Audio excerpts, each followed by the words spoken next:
Iron कम रहेगा तो आपको खून की कमी हो जाए, किसी भी काम को करने में मन नहीं लगेगा। सो आयरन और कैल्शियम जो है वो बहुत ही इम्पोर्टेंट हिस्सा है। दही हो गया, छाछ हो गया, आपने खाया भी ठीक से नहीं और आपकी बॉडी से लॉस हो रहा है, डाइट हमारी जो है वो इन चीजों को पूरा नहीं कर पा रही। क्या आप जानते हैं कि आपकी प्लेट में रखा हर एक व्यंजन आपके शरीर के लिए क्या योगदान दे रहा है? कौन से पोषक तत्व हमें मजबूत बनाते हैं और किन चीज़ों से हमें बचना चाहिए ताकि हम सुरक्षित और स्वस्थ रहें। नमस्कार, स्वागत है आपका तरंग पॉडकास्ट सवाल सेहत का में, जिसमें आज हम वेलकम टू वुमेनहुड के पहले एपिसोड में बात करेंगे nutrition value and food habits के बारे में। तो मैम, आपका बहुत बहुत स्वागत है हमारे स्टूडियो में। Thank you very much.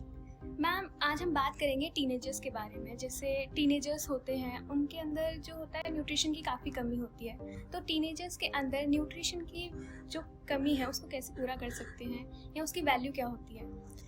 देखिए, कोई भी उम्र हो उसके अंदर न्यूट्रिशन की वैल्यू हमेशा ही रहेगी, चाहे छोटा बच्चा है, चाहे टीनेजर है, चाहे मिडिल एज है, चाहे बूढ़े लोग हैं, सब में न्यूट्रिशन का एक अपना स्थान है।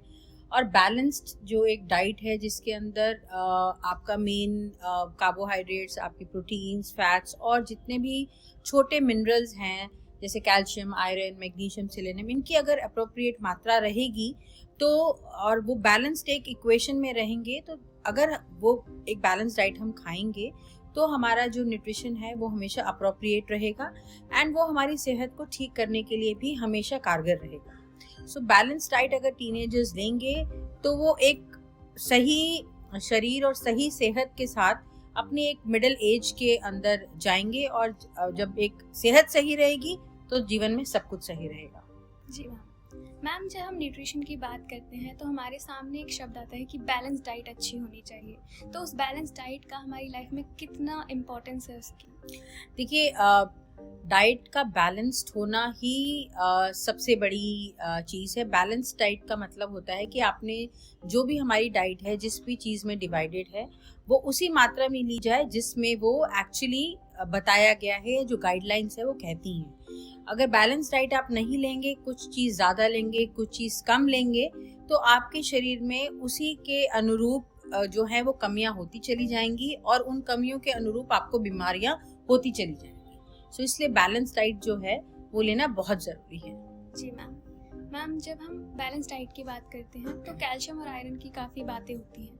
तो कैल्शियम और आयरन की कमी से हमें क्या प्रॉब्लम हो सकती है और इनकी कमी को हम दूर कैसे कर सकते हैं? देखिए, कैल्शियम और आयरन जो है वो आपकी डाइट का एक बहुत ही अहम हिस्सा है। कैल्शियम जो है वो आपकी हड्डियों को मजबूत करने का काम करता है, बिकॉज कैल्शियम जो है वो आपके बोन्स में जाके स्टोर होता है और अगर आपकी हड्डियां मजबूत रहेंगी तो कहने की ज़रूरत नहीं है कि आप मजबूत रहेंगे। और जो आयरन है वो एक हेमोग्लोबिन, जो आपका एक खून का जो लेवल है उसको एक पर्टिकुलर लेवल तक रखने में एक मेजर पोर्शन जो है वो बनाता है। सो अगर आयरन कम रहेगा तो आपको खून की कमी हो जाएगी। खून की कमी हो जाएगी तो जिसको हम एनीमिया नामक डिजीज कहते हैं, वो एनीमिया से आपको बहुत सारी और तकलीफ आपके शरीर को झेलनी पड़ सकती है। जैसे आपको बहुत ज़्यादा थकान रह सकती है, आपके दिल की धड़कन तेज़ हो सकती है। सो जब एनीमिया रहेगा तो आपको किसी भी काम को करने में मन नहीं लगेगा। सो आयरन और कैल्शियम जो है वो बहुत ही इम्पॉर्टेंट हिस्सा है। प्रॉपर कैल्शियम भी लीजिए। अब कैल्शियम आपको आपके डाइटरी जो डेयरी प्रोडक्ट्स हैं, जैसे दूध है, दूध से बनी चीज़ें हैं, दही हो गया, छाछ हो गया, इन सब से आपको भरपूर कैल्शियम मिल सकता है। अंडे से भी आपको बहुत कैल्शियम मिल सकता है। और जो आयरन है वो अगर आप हरी पत्तेदार सब्जियां खाएं, आप गुड़ हो गया, भुना हुआ चना हो गया, अगर आपके घर में खाना जो है वो लोहे के बर्तनों में ही मिले तो आपको जो है ये जो आपूर्ति है इन मिनरल्स की वो वैसे ही हो जाएगी, तो आपको एक्स्ट्रा सप्लीमेंट्स लेने की ज़रूरत नहीं पड़ेगी। जैसे मैम, एक बात होती है कि अगर हमने ये न्यूट्रिशन कंप्लीट नहीं किया तो हमें ऐसी बीमारियां हो जाती हैं। तो ये किस तरीके की बीमारियां होती हैं और हम उन्हें न्यूट्रिशन इंटेक से कैसे पूरा कर सकते हैं? देखिए, अगर जैसे मैंने पहले भी कहा कि अगर आपका उसमें आयरन कम रहेगा तो आपको एनीमिया हो सकता है। एनीमिया से क्या है, थकान आपको रह सकती है, आपका किसी काम में मन नहीं लगता, शरीर हमेशा गिरा गिरा रह सकता है, दिल की धड़कन तेज़ हो जाती है।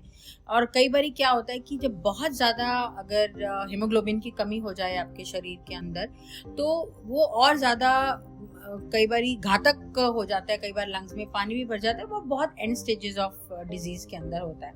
बट नॉर्मली जो सबसे ज़्यादा प्रॉब्लम जब एनीमिया शुरुआत होती है, जो टीनेजर्स में अक्सर देखा जाता है, क्योंकि वो न्यूट्रिशन का ध्यान नहीं रखते हैं, जंक फूड के ऊपर ज़्यादा जोर रहता है, वो यही है कि शरीर हमेशा थका थका रहता है।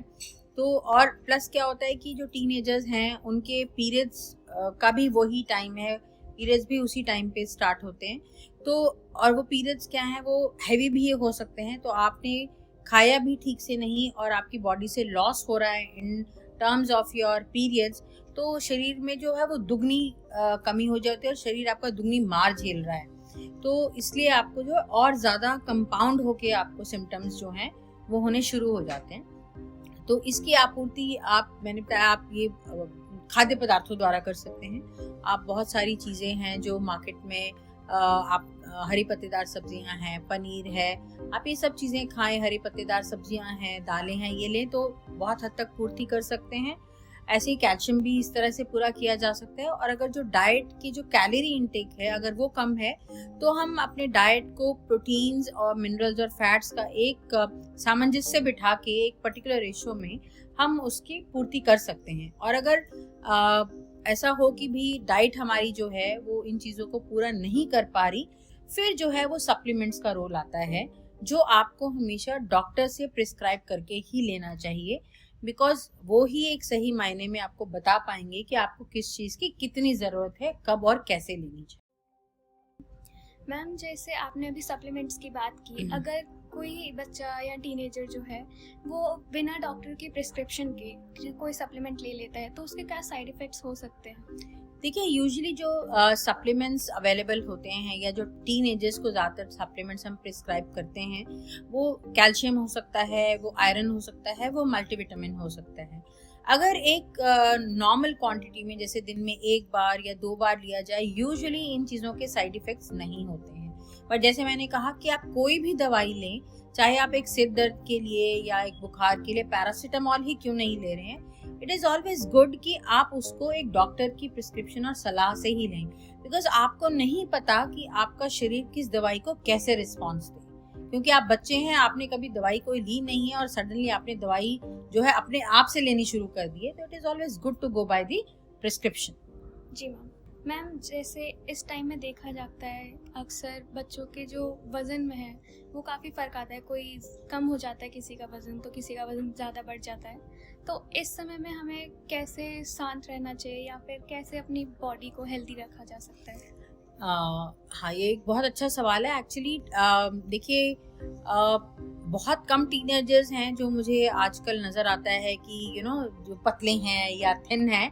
टीनेजर्स में जो ओबेसिटी या जो मोटापा है वो एक एपिडेमिक की तरह बीमारी जो है वो फैल रही है, बिकॉज हम जो है डाइट की तरफ तो हमने ध्यान देना बिल्कुल छोड़ ही दिया। हम इजी गो स्नैकिंग जो है आजकल हर कोई करना चाह रहा है।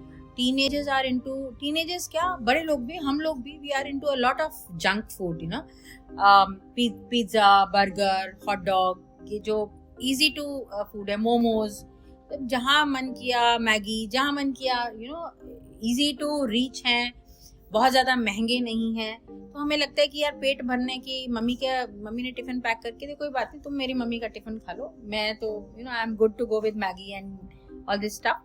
तो इजी जंक जो है, ये सारा चीज़ें, इसको अवॉइड करना चाहिए, बिकॉज क्या होता है कि ये जो सारी चीज़ें हैं दे आर कैलोरी डेंस। तो आपका शरीर है वो एक पर्टिकुलर लेवल ऑफ कैलोरीज ही चाहिए उसको एक दिन में, depending upon your level of activity. अगर उससे ज़्यादा आप अपने शरीर को कैलोरीज फीड करेंगे तो वो बॉडी में जाके फैट में ही कन्वर्ट होगा, और जब वो बॉडी में जाके फैट में कन्वर्ट होगा वो स्टोर होगा और मोटापा ही आएगा। और जब मोटापा आएगा तो मोटापा अपने साथ अपनी बीमारियां भी लेकर आएगा, जैसे ब्लड प्रेशर हो गया, डायबिटीज हो गया, हार्ट की दिक्कतें होगी, जो आजकल छोटे बच्चों में भी उतनी ही देखने को मिल रही है, रादर ज़्यादा देखने को मिल रही हैं एज कम्पेयर टू अडल्ट्स। सो इसीलिए न्यूट्रिशन पर ध्यान देना बहुत ज़रूरी है। जी। मैम जैसे आपने अभी बात की कि इजी टू गो फूड होता है, तो जैसे पैकेज्ड फूड होता है, कुरकुरे हो गए, टेढ़े मेढ़े हो गए, तो ये लोग बच्चे ज़्यादा खाते हैं, तो उससे हमारी बॉडी पर क्या फ़र्क पड़ता है? हाँ, ये एक बहुत ही एप्ट सवाल है। जो पैकेज फूड है उसकी जो लेवल ऑफ प्रॉब्लम्स है ना, वो 2-3 स्तर पर हैं। एक तो पैकेज फूड का क्या है, क्योंकि नाम से ही पता चले कि वो पैकेज फूड है, तो उसको हमें एक लंबी शेल्फ लाइफ देनी है।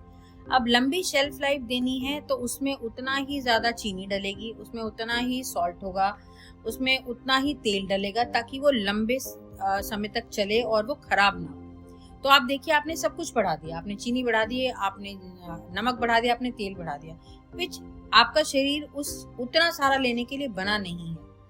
तो वो आपने कैलोरीज बढ़ा दी, आपने सारा कुछ हार्मफुल बढ़ा दिया अपने शरीर के लिए।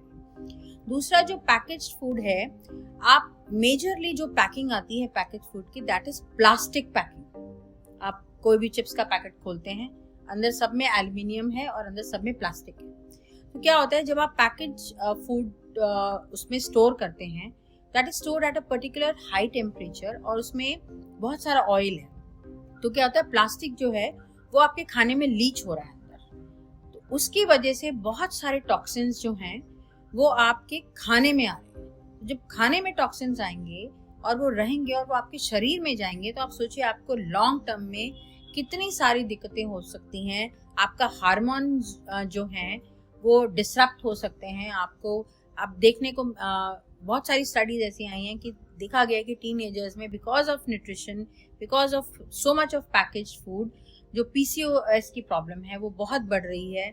यंग जो बच्चियां हैं उनके अंदर कैंसर्स जो है बहुत बढ़ने, somewhere this package food is to be blamed at. And plus आप देखो कि इतना ज्यादा पैकेज फूड है, आपने एक चिप्स का पैकेट लिया, आपने एक सोडा की बोतल ली, आपने उसको खोला, आपने उसको फेंक दिया, the disposal is not right.